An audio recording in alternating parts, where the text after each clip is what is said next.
সব নাটকীয়তা শেষে কাল টি-20 বিশ্বকাপে মুখোমুখি হবে ভারত পাকিস্তান। এমন হাই ভোল্টেজ ম্যাচের আগে ভক্ত সমর্থকদের পাশাপাশি এই ম্যাচকে ঘিরে আলোচনা সমালোচনা করতে দেখা যায় সাবেক ক্রিকেটারদের। ভারত পাকিস্তান ম্যাচের আগে এবার পাকিস্তানের সাবেক পেসার মোহাম্মদ আমির ভারতের তরুণ ব্যাটিং সেন্সেশন অভিষেক শর্মাকে নিয়ে ব্যাপক সমালোচনা করেছে। অন্যদিকে এই ম্যাচ নিয়ে অস্ট্রেলিয়ার সাবেক বিশ্বকাপজয়ী অধিনায়ক মাইকেল ক্লার্ক মনে করেন পাকিস্তানের উপর এবারও যথারীতি দাপট দেখাবে ভারত।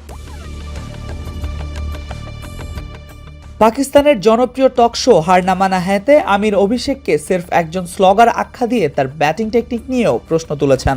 আমির বলেন, আমি যতটুকু দেখেছি সত্যি বলতে ওকে আমার সির্ফ একজন স্লগার মনে হয়েছে। আমার মনে হয় না ওর টেকনিক খুব একটা ভালো। ও এক জায়গায় দাঁড়িয়ে থাকে আর চায় সব বল যেন ওর পছন্দের জোনে পড়ে। যখন দেখবো একটু মুভমেন্ট বা সুইং থাকা বল ও দারুণভাবে সামলাচ্ছে, কেবল তখনই আমি ওকে প্রকৃত ব্যাটসম্যান হিসেবে মানব।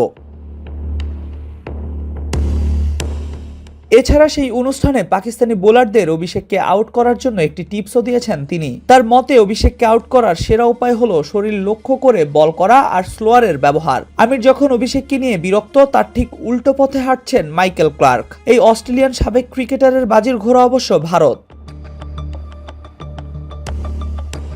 অবশ্য ক্লার্কের এমন মনে হওয়ার কারণও আছে, কেননা সাম্প্রতিক সময়ে চিরপ্রতিদ্বন্দ্বী ভারতের বিপক্ষে পাকিস্তান ধারাবাহিকভাবে ম্যাচ হেরে চলেছে। সর্বশেষ ওয়ানডে বিশ্বকাপ, চ্যাম্পিয়ন্স ট্রফির পর সবশেষ এশিয়া কাপে সবকটি ম্যাচে মুখোমুখি হয়ে প্রতিবারই তিক্ত স্বাদ পেয়েছে পাকিস্তান।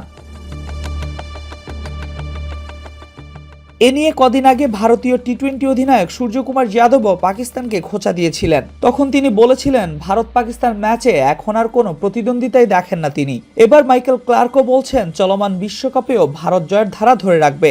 বিয়ন্ড 23 ক্রিকেট পডকাস্ট অনুষ্ঠানে অংশ নিয়ে এমনটাই আশা ব্যক্ত করেন ক্লার্ক। অস্ট্রেলিয়ার সাবেক এই অধিনায়ক বলেন, আমি সবসময় বলে আসছি ভারত জিততে যাচ্ছে। লম্বা সময় ধরে ভারতের বিপক্ষে খেলার সময়ে যে চাপ সামলাতে হয় তাতে আবারও পাকিস্তান ব্যর্থ হবে। ভারতই পুরো ম্যাচ দাপট দেখাবে।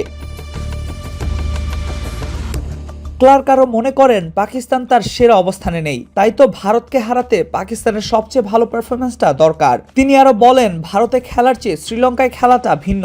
সেখানকার পিচ তুলনামূলক বেশি টার্ন দেয় এবং নিশ্চিতভাবে বেশি স্লোয়ার থাকে, তাই তার মনে হয় শ্রীলঙ্কায় বড় স্কোর দেখা যাবে। আইসিসি ইভেন্টে পাকিস্তানের বিপক্ষে ভারতের রেকর্ডও বেশ উজ্জ্বল। এখন পর্যন্ত 21 ম্যাচে মুখোমুখি হয়ে ভারত জিতেছে 17টিতেই। অন্যদিকে পাকিস্তান জিতেছে মাত্র 4টিতে। এর মধ্যে বিশ্বকাপে ভারতের রেকর্ড 14-1 ব্যবধানে। তবে সবকিছু ছাপিয়ে কাল মাঠের লড়াই দেখা যাবে কে হাসে শেষ হাসি। Al Mahmud Fahim, BD ক্রিক time.